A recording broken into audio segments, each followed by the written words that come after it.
Mari kita satukan hati dalam doa. Bapa di dalam surga, kami bersyukur dan terima kasih untuk waktu dan kesempatan kami boleh ada dan berkumpul bersama-sama tempat ini di dalam ibadah yuk. Ada pemuda remaja Tuhan, GKPB Tuhan Kuningan. Kami bersyukur Tuhan buat mereka Tuhan, apa yang sudah mereka lakukan, kerjakan Tuhan, buat apa yang sudah Tuhan berikan atas kehidupan mereka. Dan kami bersyukur Tuhan, kami percaya Tuhan mereka datang ke tempat ini karena mereka rindu Tuhan untuk memuji menyembah Engkau Tuhan, mendengarkan isi hati-Mu Tuhan. Kami percaya Tuhan bahwa Engkau ada di tempat ini, kuasa-Mu nyata Tuhan. Lewat setiap pujian penyembahan Tuhan, kami boleh merasakan hadirat-Mu, kami diubahkan, kami dipulihkan Tuhan. Dan lewat kebenaran firman-Mu juga Tuhan, kami sama-sama Tuhan mau semakin berubah, kami mau semakin bertumbuh Tuhan di dalam kehidupan kerohanian kami.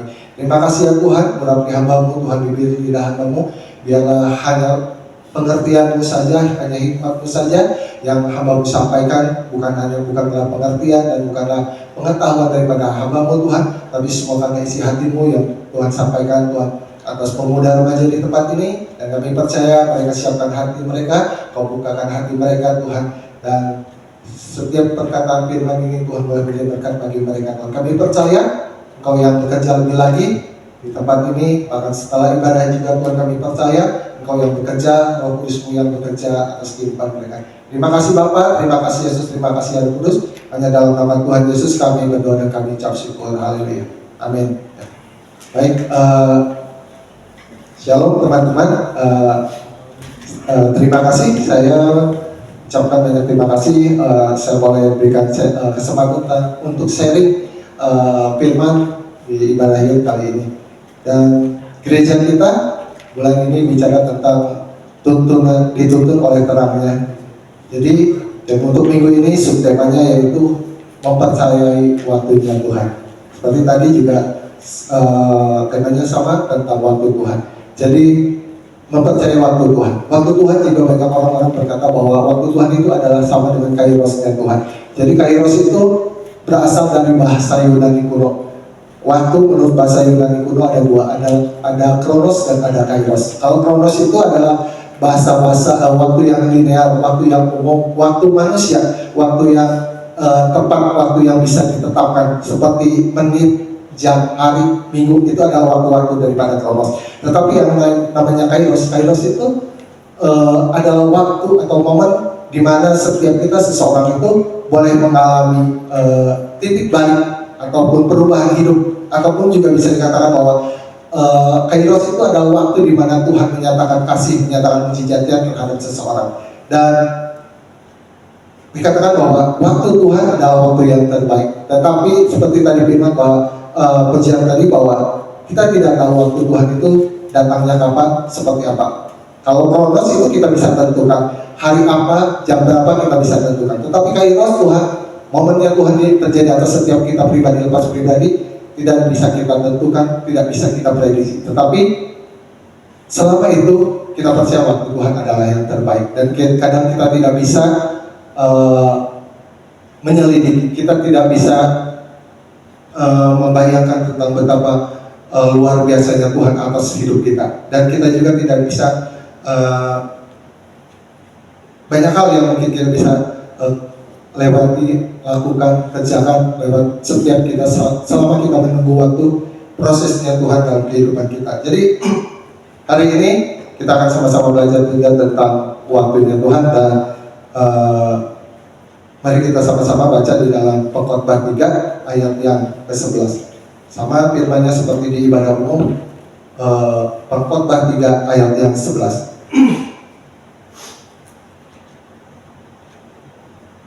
Baik, saya bacakan Pengkhotbah 3 ayat yang ke-11.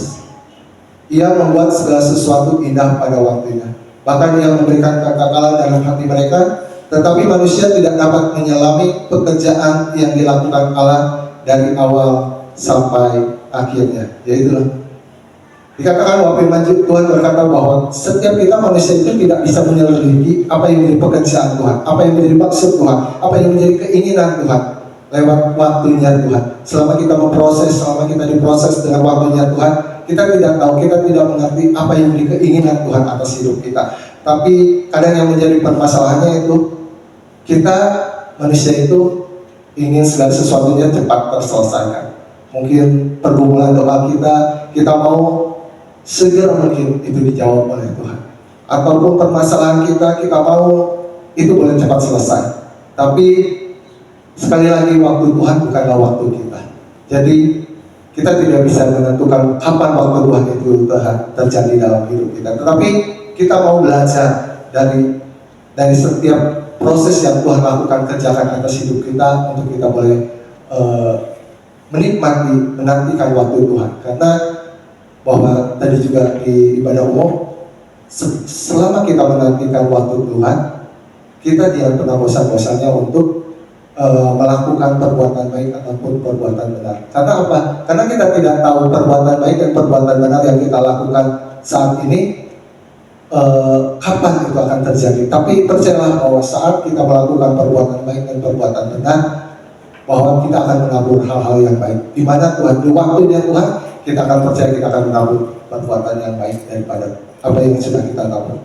Dan di sini katakan bahwa Ia membuat segala sesuatu indah pada waktunya. Jadi saat saya merenungkan firman ini, bahkan sebelum firman, bahkan tadi juga bahwa saya merenungkan bahwa ini berkata Ia membuat segala sesuatu indah pada waktunya. Dulu saya punya pengertian bahwa Dia membuat segala sesuatu indah itu pada waktunya, bahwa kita percaya waktu, bahwa mungkin saat ini kita sedang bergumul, saat ini kita sedang mengalami kondisi yang tidak baik, tapi kita mungkin percaya waktunya Tuhan itu akan terjadi, dan itu adalah waktu yang indah bagi setiap kita. Tapi saya saat merenungkan firman ini bahwa Ia membuat segala sesuatu indah pada waktunya. Kalau kita tarik ke belakang di ayat yang pertama, dikatakan bahwa untuk segala sesuatu itu ada masanya. Untuk apapun di bawah langit itu ada waktunya. Ada waktu lahir dan ada waktu meninggal. Dan di situ juga ada waktu untuk ditanam dan ada waktu untuk mencabut yang ditanam. Ada waktu untuk menyembuhkan, ada waktu untuk merombak. Jadi ada banyak waktu yang terjadi dalam kehidupan kita. Selama kita hidup, banyak hal yang terjadi. Bukan hanya hal senang, tapi hal tidak baik juga mungkin terjadi dalam hidup kita. Tapi saya saya dapatkan pemahaman lagi tentang ayat firman ini, bahwa bukan hanya saat kita hal-hal baik saja, tapi saat hari ini pun apapun yang menjadi kondisi kita, itulah hari yang terindah yang Tuhan berikan, hari yang terindah yang Tuhan jadikan bagi setiap kita. Seperti pujian tadi juga katakan bahwa hari ini adalah hari yang terbaik. Kita percaya bahwa kalau hari ini kita mungkin sedang bergumul, hari ini kita masih berdoa untuk masa depan kita, pekerjaan, usaha, pendidikan, ataupun untuk pasangan hidup, kita percaya bahwa kalaupun kita belum mendapatkannya, kalaupun kita belum menemukan jawabannya, percaya bahwa hari ini juga hari yang terindah bagi kita, hari yang Tuhan berikan bagi kita, hari yang terbaik bagi kita. Untuk apa? Untuk kita bisa merenungkan kembali, untuk kita bisa memahami Tuhan, untuk kita bisa lebih bersabar lagi, untuk kita bisa mengasihi Tuhan lebih lagi. Jadi saya memahami bahwa bukan hanya hal yang senang saja, tetapi dalam keadaan tidak baik pun, jadikanlah, percayalah bahwa hari ini juga hari yang terbaik yang Tuhan berikan bagi setiap kita, untuk kita bisa mengalami kairosnya Tuhan. Seperti tadi kata bahwa kairos itu momen di mana setiap kita itu mengalami titik balik perubahan hidup. Jadi saya percaya mungkin keadaan buruk, keadaan tidak baik, ataupun jawaban doa yang belum terjawab, itu juga yang membuat kita bisa menjadi momen di mana kita bisa mengalami pertobatan, di mana kita bisa mengalami perjumpaan dengan Tuhan. Karena apa? Karena disitulah kita sungguh-sungguh percaya kepada Tuhan. Baik, dari firman ini, Ia membuat segala sesuatu indah pada waktunya, bahkan Ia memberikan kekekalan dalam hati mereka. Jadi untuk menantikan waktu Tuhan itu bukan hal yang mudah, bukan hal yang gampang, karena mungkin kita mengucapkannya sih gampang, tapi untuk melakukannya, melaluinya itu bukan hal-hal yang gampang. Tetapi Tuhan mau setiap proses, setiap waktu yang harus kita jalani sambil kita menunggu waktunya Tuhan, kita harus lakukan dengan baik-baik. Kita lakukan dengan perbuatan yang benar, kita lakukan dengan hal yang baik, hal yang benar, hal yang positif. Karena percayalah, semuanya juga kita akan menabur yang baik dan yang benar. Jadi selama kita menantikan waktu Tuhan dan kita mungkin mulai jenuh, mungkin mulai kita bosan, mungkin kita sudah berputus pengharapan, seperti tadi juga dikatakan bahwa jangan pernah kita bosan, jangan pernah kita berputus pengharapan kepada Tuhan selama waktu Tuhan itu belum datang pada kehidupan kita. Tapi kita terus sungguh-sungguh kita terus menantikan Tuhan, mengharapkan Tuhan. Jadi ada beberapa hal yang mau saya bagikan untuk kita boleh sama-sama menantikan waktunya Tuhan. Yang pertama yaitu kita harus bersyukur. Jadi kita harus bersyukur bahwa mungkin kadang kita mengeluh kepada Tuhan. Kenapa doa saya belum terjawab? Kenapa mungkin sakit penyakit saya belum sembuh? Kenapa mungkin ya Tuhan saya berdoa untuk pasangan hidup tetapi saya belum mendapatkan pasangan hidup? Tuhan saya pun pengen punya usaha tetapi belum dibukakan modal, berikan jalan untuk berusaha. Mungkin ya Tuhan saya berdoa untuk sekolah, Tuhan tunjukkan, Tuhan belum bukakan jalan untuk saya bisa sekolah yang terbaik. Tapi percayalah bahwa saat kita hanya terfokus kepada hal-hal itu saja, maka yang ada yang dalam kehidupan kita akan lemah, kita akan mungkin mengeluh, mungkin kita akan protes kepada Tuhan, karena mungkin kita tidak tahu kapan itu akan terjadi dalam kehidupan kita. Waktunya Tuhan, di mana Tuhan menjawab kita mungkin akan mengeluh, kita berputus pengharapan, kita meninggalkan Tuhan sampai akhirnya. Tapi yang Tuhan mau bahwa kita bersyukur kepada Tuhan. Jadi selama kita menantikan waktu Tuhan itu terjadi, sebelum waktu Tuhan itu terjadi, daripada kita terus memikirkan kapan waktunya, mari kita terus bersyukur kepada Tuhan. Karena banyak hal yang sudah Tuhan lakukan, kerjakan atas hidup kita hingga saat ini. Kalau kita hitung, kalau kita pikirkan, kalau kita renungkan, begitu banyak kebaikan Tuhan dalam kehidupan kita. Dan kalau Tuhan dulu sanggup menolong, Tuhan sanggup membantu kita, Tuhan sanggup menyembuhkan, Tuhan sanggup menjawab setiap doa-doa kita, percayalah bahwa Tuhan juga pasti akan menjawab doa-doa kita. Nah, saat ini bahkan doa-doa nanti Tuhan akan terus jawab. Apapun menjadi kerinduan pengharapan kita, percayalah bahwa Tuhan juga akan menjawab. Tuhan juga akan mengabulkan setiap doa kita, permohonan kita. Jadi yang pertama yaitu terus bersyukur kepada Tuhan. Karena saat kita bersyukur, percayalah Tuhan berikan kita sukacita, Tuhan berikan kekuatan yang baru. Tuhan akan membuat kita tetap tenang menghadapi setiap proses yang Tuhan izinkan untuk kita lalui. Jadi mari kita terus bersyukur kepada Tuhan. Ada juga tentang ayat di dalam Alkitab, kisah di dalam Alkitab tentang Hana, istri dari seorang nabi Elkanah. Dia adalah ibu dari Nabi Samuel. Hana mandul saat itu. Dikatakan dia selalu berdoa untuk meminta mempunyai keturunan. Sampai bertahun-tahun dia berdoa sampai meminta keturunan, Tuhan belum jawab. Tetapi Elkanah saat itu dia punya istri dua, Penina dan Hana. Penina itu dia punya anak dan punya beberapa anak. Dan Penina itu, dan setiap tahun mereka selalu datang ke bait suci untuk mereka mempersembahkan korban. Jadi setiap mereka mempersembahkan korban, Elkanah itu selalu memberikan persembahan kepada Penina, kepada Hana, kepada anak-anaknya. Dan Penina itu selalu meremehkan Hana. Dia selalu mengejekkan karena Penina itu dia punya anak, punya keturunan, tapi Hana tidak. Sampai dia terus mengeluh, dia mungkin terus berdoa, terus dia berharap kepada Tuhan kenapa semuanya ini terjadi. Sampai dia bersedih hati, dan akhirnya Nabi Elkanah itu melihat muka daripada Hana, kenapa mukamu murung? Padahal bagi dia, menurut Elkanah, aku itu lebih baik daripada 10 anak. Jadi Elkanah mau menekankan kepada Hana bahwa kehadirannya itu lebih daripada banyak anak yang dia inginkan, banyak anak yang dia harapkan. Jadi Elkanah mau Hana itu terus bersyukur bahwa dia memiliki Elkanah. Jadi daripada dia bersyukur, daripada dia memikirkan terus bagaimana dia mendapatkan keturunan, Elkanah mau bahwa Hana itu bersyukur bahwa dia sudah memiliki suami yang baik, suami yang mengasihi dia. Jadi yang pertama yaitu bersyukur. Mari sebelum, walaupun kita belum mendapatkan jawaban doa, walaupun mungkin kita masih terus bergumul dengan setiap persoalan masalah kita, mari terus bersyukur. Bersyukur, perkatakan apa yang baik, perkatakan apa yang sudah Tuhan lakukan, kerjakan atas hidup kita. Tuhan, kita masih beruntung, kita masih bisa sehat, kita masih diberikan tubuh yang normal, kita masih bisa berjalan, kita masih menikmati segala yang terbaik. Sekalipun mungkin kita di dalam kekurangan, sekalipun kita di dalam persoalan, tapi kita masih berikan hidup. Bersyukurlah buat kehidupan yang Tuhan berikan atas kehidupan kita. Jadi itu hal yang pertama, untuk kita terus menantikan janji Tuhan waktu Tuhan, yaitu bersyukurlah kepada Tuhan. Dan hal kedua yang harus kita lakukan, sama-sama kita lakukan, saya juga sama-sama kerjakan, bahwa kita harus bersabar dan takut.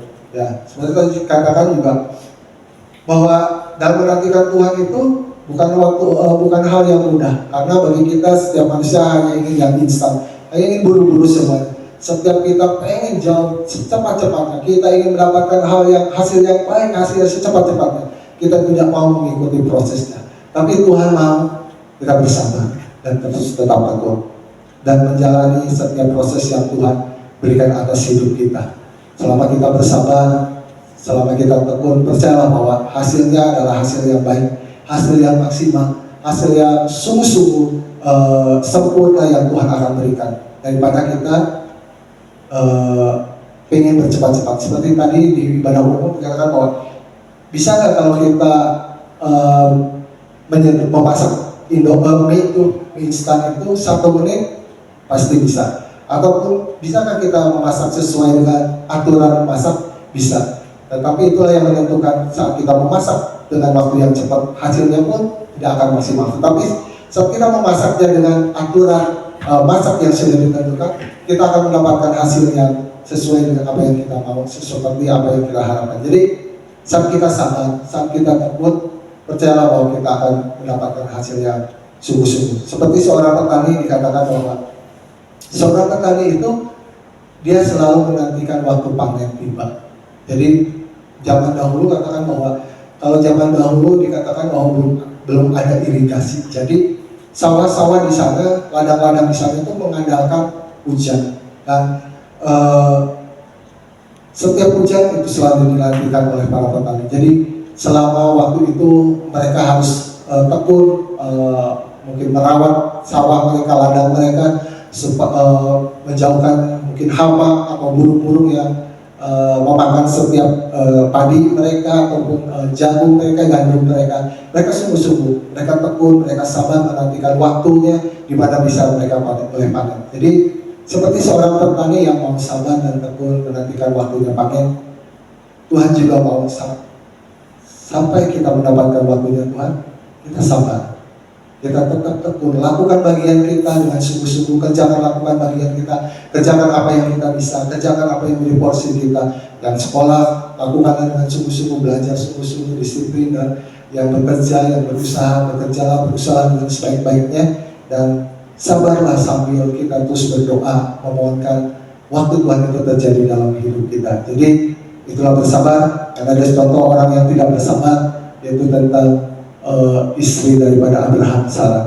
Sarah saat itu dia dijanjikan bahwa Abraham akan mendapatkan keturunan, tapi sampai beberapa tahun dia menunggu, dia tidak mendapatkan keturunan. Sampai akhirnya mungkin Sarah berpikir bahwa dia akan memberikan gundiknya, Hagar. Barangkali mungkin lewat Hagarlah Abraham diberi keturunan.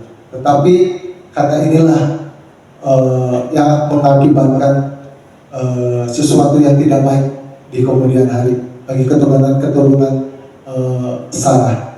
Karena apa? Karena Sarah ingin buru-buru mendapatkan keturunan, dan dia mengandalkan kekuatannya, dia mengandalkan pemikirannya, dia tidak sungguh-sungguh mau sabar dan tekun menantikan janji Tuhan. Dia lakukan apa yang di pemikirannya. Dia berikan Hagar budaknya kepada Abraham supaya dia mendapatkan keturunan. Ternyata keturunannya inilah yang menjadikan masalah bagi setiap keturunan Sarah saat ini.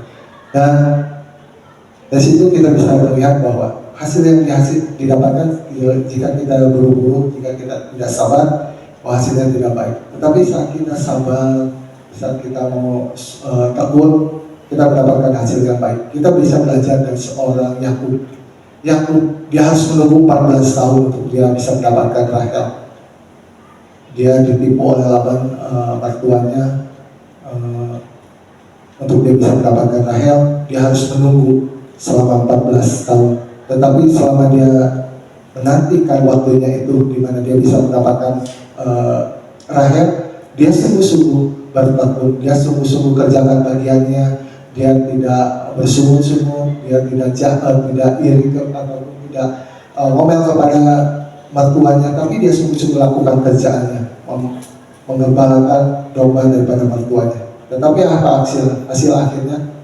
Tuhan memberikan yang terbaik bagi Yakub. Setiap kambing domba daripada Yakub saat itu diberkati Tuhan luar biasa. Dia memiliki kambing domba daripada Yakub bisa melebihi kambing domba yang dimiliki oleh mertuanya Laban.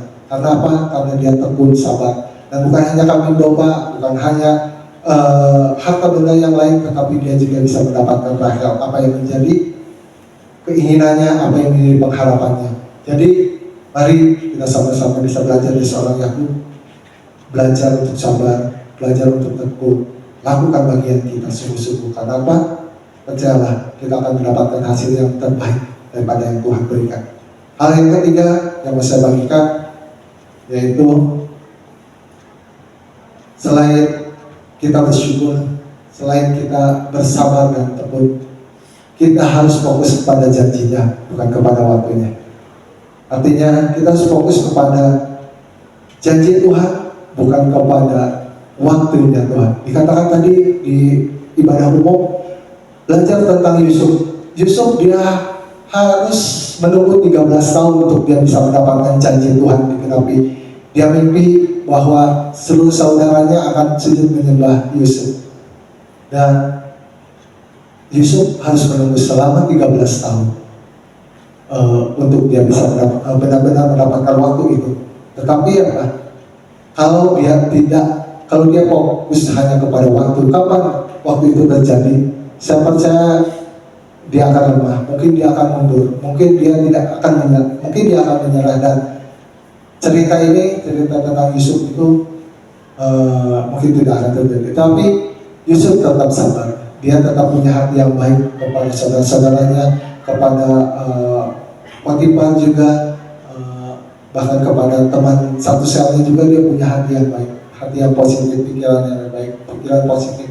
Dia tetap menantikan janji Tuhan, dia tetap fokus pada janji Tuhan, bahwa mimpinya itu pasti akan tergenapi.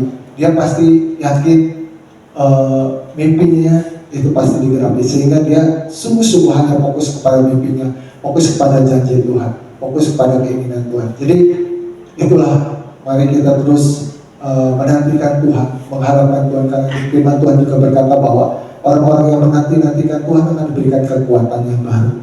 Ya, seumpama raja wali yang terbang tinggi mengatasi badai kehidupan. Jadi saya percaya saat kita menanti-nantikan Tuhan, kita berharap kepada Tuhan, menantikan janji Tuhan, tidak fokus kepada waktunya, tidak mempertanyakan waktunya kapan Tuhan waktu ini yang terjadi, waktu yang terbaik Tuhan akan berikan atas hidup kita. Tapi kita fokus bahwa Tuhan adalah Tuhan yang baik, Tuhan yang berjanji, Tuhan yang memberikan janji-janjinya yang terbaik dalam hidup kita.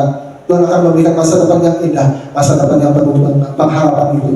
Kita terus imani, kita terus fokus pada janji itu, bahwa benarlah masa depan yang indah akan kita miliki, masa depan yang penuh pengharapan akan kita miliki, selama kita benar-benar fokus kepada janjinya dan tidak kepada waktunya. Karena banyak daripada kita juga yang kita tahu bahwa janji Tuhan itu luar biasa. Dia memberikan masa depan yang indah, masa depan yang cerah, masa depan yang penuh dengan kelimpah. Tapi kita tidak menantikan waktu itu, kita lakukan apa yang menjadi pandangan kita, apa yang menjadi pemikiran kita. Kita lakukan dengan kekuatan kita, kita sungguh-sungguh mengerjakannya dengan kekuatan kita. Sehingga apa? Sehingga hasilnya pun itu berbeda dengan apa yang kita harapkan, karena tidak sesuai dengan apa yang kita minta. Jadi mari kita sama-sama terus menantikan Tuhan, mengharapkan Tuhan lebih lagi, andalkan Tuhan dalam kehidupan kita, seperti Yusuf yang selalu fokus kepada setiap janji-janjinya. Ada juga kita bisa belajar dari seorang Elisa. Elisa dia seorang hamba dari seorang Elia. Dia saat Elia berkata bahwa sebentar lagi waktu saya akan meninggal, apa yang engkau mau daripadaku? Elisa berkata bahwa berikanlah dua bagian rohmu itu bagi saya. Dan Elia memberikan saran kepada Elisa saat itu bahwa kalau engkau bisa melihat bagaimana aku terangkat itulah saya bisa memberikan dua bagian roh itu bagi kamu. Dan Elisa saat itu dia tidak tahu kapan Elia akan naik ke surga, kapan Elia akan dipanggil Tuhan. Elisa tidak tahu kapan waktunya, tetapi dia sungguh-sungguh fokus pada janji Elia bahwa Elia akan memberikan dua bagian daripada rohnya asal dia bisa melihat Elia terangkat ke surga. Janjinya dia harus tetap fokus kemanapun hamba Tuhannya itu pergi, dia terus mengikuti, dia terus memperhatikan apa yang dilakukan Tuhannya. Supaya apa? Supaya dia bisa melihat kapan dia Elia terangkat. Dan sampai akhirnya pun ceritanya saat Elia terangkat, Elisa bisa melihatnya, dan akhirnya Elisa pun diberikan dua bagian daripada dua bagian rohnya daripada Elia. Jadi mari kita sama-sama nantikan Tuhan, fokus kepada janji Tuhan, fokus kepada apa yang menjadi waktunya Tuhan, bukan pada fokus pada apa yang Tuhan mau, bukan pada waktunya Tuhan. Kita tidak tahu waktu Tuhan kita adalah misterius, tetapi saat kita sungguh-sungguh menantikan Tuhan, saat kita sungguh-sungguh terus menantikan janji Tuhan, fokus pada janji Tuhan, maka janji Tuhan itu akan tergenapi dalam hidup kita. Dan hal yang keempat, yang terakhir yang mungkin kita bisa lakukan untuk kita bisa menantikan waktu Tuhan, yaitu bangunlah hubungan yang intim dengan Tuhan. Setiap hari, setiap saat, setiap waktu kita bangun kehidupan doa kita bangun kehidupan penyembahan kita kepada Tuhan, pujian penyembahan kita kepada Tuhan. Karena apa? Saat kita memuji menyembah Tuhan, saat itulah kita juga akan diberikan kekuatan, kita diberikan penghiburan, diberikan ketenangan untuk kita melewati setiap proses waktu yang harus kita lewati, harus kita alami, harus kita jalani sampai kita mendapatkan waktunya Tuhan. Saat kita membangun hubungan dengan Tuhan, banyak hal yang bisa kita dapatkan. Satu hal yang dapat kita dapatkan saat kita membangun hubungan dengan Tuhan, ya kita akan lebih peka. Kita akan lebih peka dengan suara Tuhan, dengan keinginan Tuhan, dengan waktu-waktunya Tuhan, dengan kesempatan yang Tuhan berikan, kita akan lebih peka. Dengan pimpinan Tuhan, kita akan lebih peka. Dengan perintah Tuhan, kita akan lebih peka. Bagaimana kita harus melewati waktu-waktu saat ini, proses waktu tunggunya Tuhan, dengan pimpinan Tuhan, dengan tuntunan Tuhan. Lewat hubungan, kita menjaga hubungan itu dengan Tuhan, kita membangun hubungan pribadi dengan Tuhan. Tuhan membuat kita semakin mengerti kehendaknya, mengerti, memahami keinginannya. Jadi mari bangun hubungan pribadi dengan Tuhan, supaya apa? Supaya kita peka mendengarkan suara Tuhan. Kita juga bisa belajar dari seorang Daud. Daud adalah orang yang selalu memuji dan menyembah Tuhan. Selama dia masih seorang gembala pun, dia masih selalu memuji dan menyembah Tuhan. Tuhan senang kepada Daud, dan Daud juga adalah orang yang bisa memahami hati Tuhan karena dia terus membangun hubungan pribadi, hubungan dekat dengan Tuhan. Satu kesempatan yang Tuhan berikan bagi Daud saat itu, saat di mana bangsa Israel berperang dengan bangsa Amalek, di mana bangsa Israel harus menghadapi Goliat. Satu kesempatan yang Tuhan berikan bagi Daud saat itu, dia disuruh oleh ayahnya Ishak untuk mengantarkan makanan kepada kakak-kakaknya yang sedang berperang.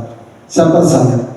Wah, ini adalah waktunya Tuhan, ini adalah momennya Tuhan yang Tuhan berikan bagi Daud untuk dia bisa menyatakan kuasa kebesaran Tuhan dalam kehidupannya. Saya percaya kalau ini adalah kesempatan yang Tuhan berikan bagi Daud.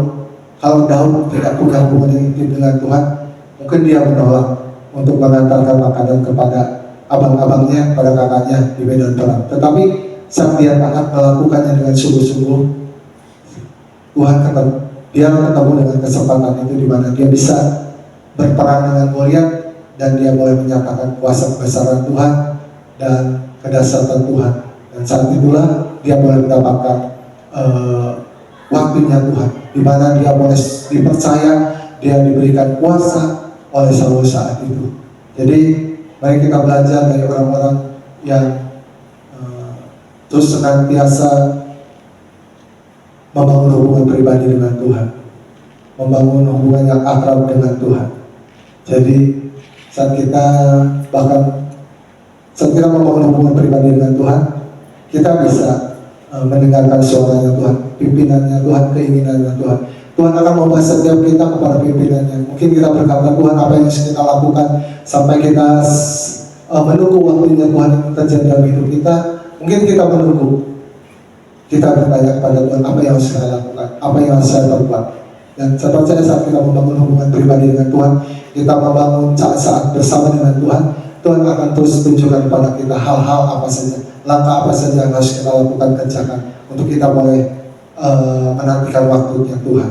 Seperti Daud juga saat dia di Ziklag, bahwa saat itu istri dan anak-anaknya bahkan seluruh harta bendanya dibawa oleh musuh-musuh mereka. Saat itu Daud sedang dalam keadaan terhimpit, Daud sedang merasa dalam keadaan yang sedih saat itu, karena bukan hanya kehilangan istri dan anak-anaknya dan rakyatnya juga, tetapi dia akan dilempari oleh rakyatnya. Dia dalam keadaan yang terjepit, dalam keadaan yang susah, dia datang kepada Tuhan, dia datang berseru kepada Tuhan, dia meminta petunjuk Tuhan, apa yang harus dia lakukan. Dia berkata, haruskah saya kejar orang-orang itu? Dan Tuhan menunjukkan, kejarlah. Dan waktunya Tuhan itu tergenapi. Saat dia lakukan dengan sungguh-sungguh tuntunan pimpinan Tuhan, dia ketemu dengan musuh yang menawan setiap istri dan anak-anaknya. Mereka berperang dan akhirnya mereka bawa Daud kembali bisa merebut harta bendanya, istri dan anak-anaknya dan rakyatnya juga bisa dibawa kembali. Itulah karena Daud membangun hubungan pribadi dengan Tuhan. Daud membangun persekutuan dengan Tuhan. Kita bisa belajar memahami isi hati Tuhan. Seperti Ishak juga. Ishak adalah orang yang dekat dengan Tuhan. Dia adalah orang yang selalu bersekutu dengan Tuhan. Saat di dalam masa-masa kesukaran, Tuhan berkata kepada Ishak saat itu, janganlah pergi ke Mesir, tetapi menaburlah. Dan waktu itu adalah waktu yang sulit, waktu itu adalah waktu yang tidak baik untuk menabur. Tetapi apa? Tetapi Ishak, dia karena punya hubungan yang dekat, Ishak punya hubungan yang baik dengan Tuhan. Dia taat lakukan apa yang menjadi perintah Tuhan. Dia menabur di tempat itu, dan hasilnya berlaku 100 kali lipat dia boleh dapatkan. Sehingga semakin hari semakin dia menjadi orang yang kaya, orang yang sukses, dan orang yang diberkati. Jadi saya percaya saat setiap kita terus membangun hubungan pribadi dengan Tuhan, kita mungkin sambil kita menantikan waktu Tuhan, kita tidak tahu kapan waktu Tuhan itu terjadi. Selama kita di dalam pergumulan, selama kita di dalam persoalan, selama kita di dalam kesukaran, mintalah pimpinan Tuhan, mintalah hikmat Tuhan, mintalah petunjuk Tuhan. Apa yang harus kita lakukan, apa yang harus kita kerjakan, apa yang harus kita perbuat. Percayalah, saat kita punya hubungan yang dekat, Tuhan akan memberitahukan rahasia itu kepada setiap kita. Kita akan memberitahukan apa yang harus kita lakukan, kerjakan. Dan karena percaya, karena kita pun akan memberitahukan rahasia hanya kepada orang-orang terdekat, bukan kepada orang yang jauh. Kita akan memberitahukan rahasia kita, tetapi kepada orang-orang dekat terdekatlah kita akan memberitahukan rahasia kita. Jadi mari dekat dengan Tuhan dan rasakan pemeliharaan Tuhan luar biasa. Tuhan akan menunjukkan kepada kita apa saja yang harus kita lakukan, apa saja yang harus kita perbuat, sambil kita menunggu waktunya Tuhan terjadi dalam kehidupan kita. Jadi itu keempat hal yang bisa saya bagikan untuk kita boleh sama-sama menunggu waktunya Tuhan terjadi dalam kehidupan kita. Seperti tadi katakan bahwa manusia tidak dapat menyelami pekerjaan Tuhan dari awal sampai akhir. Kita tidak tahu apa yang Tuhan mau, apa yang Tuhan inginkan lewat setiap hal, lewat setiap keadaan, lewat setiap kondisi yang kita alami saat ini. Kita tidak dapat menyelami pekerjaan itu. Tetapi percaya, Tuhan punya waktu yang terbaik. Tuhan selalu berikan yang terbaik bagi setiap kita. Tidak ada rancangan yang jahat, tidak ada rancangan yang buruk dalam hidup kita. Selama kita hidup di dalam tuntunan Tuhan, selama kita hidup di dalam kebenaran Tuhan, kita percaya bahwa hal yang terbaik dapat kita dapatkan, dapat kita terima, dapat kita rasakan. Jadi mari terus meminta tuntunan Tuhan atas kehidupan kita. Seperti bulan ini, temanya dituntun oleh terangnya. Biarlah setiap kita dituntun oleh terang firman Tuhan. Mari rajin membaca firman Tuhan, renungkan firman Tuhan. Kita bisa bertanya, lewat setiap kebenaran firman yang kita baca. Hal apa yang harus saya lakukan, hal apa saja yang harus kita perbuat, hal-hal apa saja yang tidak boleh kita lakukan, kerjakan. Kita percaya setiap firman yang kita baca, kita renungkan, itu boleh menjadi terang dalam kehidupan kita. Berita bagi kaki kita untuk kita bisa hidup di dalam kairosnya Tuhan, waktu tunggunya Tuhan sampai kita mendapatkan waktu Tuhan itu terjadi dalam kehidupan kita. Itu saja firman yang dapat saya bagikan. Saya berharap bersama-sama sampai kita menunggu waktunya Tuhan. Mari terus tetap bersyukur, mari terus tetap bersabar dengan melakukan bagian kita dan terus bersabar. Dan ingatlah Tuhan akan memberikan yang terbaik bagi setiap kita, waktu yang terbaik. Terus juga fokus kepada janjinya, bukan kepada waktunya. Dan yang terakhir, terus kita membangun hubungan yang intim dengan Tuhan. Karena apa? Karena kita akan merasakan Tuhan memberikan apa yang harus kita lakukan, kerjakan, apa yang harus kita perbuat, sehingga kita tidak salah jalan sambil selama kita menunggukan waktu Tuhan itu terjadi dalam hidup kita. Yang kita lakukan semuanya baik, semuanya benar, semuanya tidak salah. Dan akhirnya kita mendapatkan kairosnya Tuhan, waktunya Tuhan yang terbaik dalam hidup kita. Itu saja firman yang bisa saya sharingkan siang hari ini. Mari kita sama-sama berdoa. Tuhan, kami bersyukur berterima kasih kepada Engkau Tuhan. Inilah apa yang dapat Kau sampaikan. Kami percaya Tuhan, Engkau sendiri Tuhan yang akan bekerja dalam kehidupan para pemuda remaja di tempat ini. Kami percaya Tuhan, Kau yang akan terus bekerja dalam kehidupan mereka Tuhan. Di setiap waktu-waktu tunggu mereka, di dalam setiap waktu-waktu mereka menantikan kairos Tuhan, waktu Tuhan terjadi dalam kehidupan mereka Tuhan. Baik itu di dalam pekerjaan, di dalam sekolah, di dalam mereka berdoa meminta pasangan hidup Tuhan. Untuk hal-hal yang lain Tuhan, mereka mungkin rindu Tuhan, waktu-waktu terjadi, waktu-waktu terbaik Tuhan terjadi dalam kehidupan mereka Tuhan. Tapi kami percaya Tuhan, selama proses itu terjadi dalam kehidupan mereka Tuhan, mereka terus tetap bersyukur kepada Engkau Tuhan. Mereka terus tetap bersabar Tuhan dan tekun melakukan bagian mereka Tuhan. Mereka terus tetap fokus kepada janji-janji-Mu Tuhan, dan bukan kepada kapan waktu-Mu Tuhan terjadi dalam hidup mereka. Dan mereka terus tetap membangun Tuhan hubungan yang intim dengan Engkau Tuhan. Karena kami percaya saat mereka membangun hubungan dengan intim dengan Tuhan, Kau curahkan, Kau berikan, Kau beritahukan rahasia-rahasia Tuhan, setiap hal-hal Tuhan, setiap ide gagasan Tuhan, setiap apapun Tuhan yang terbaik Tuhan akan berikan bagi mereka. Terima kasih ya Tuhan, memberkati pemuda remaja di tempat ini. Biarlah mereka Tuhan terus semakin diurapi, mereka semakin menjadi Tuhan orang-orang yang Tuhan persiapkan Tuhan, orang-orang yang diberkati Tuhan, orang-orang yang mengasihi Tuhan. Terima kasih Bapa, terima kasih Yesus, terima kasih Roh Kudus. Hanya dalam nama Tuhan Yesus kami berdoa, kami ucap syukur. Haleluya. Amin.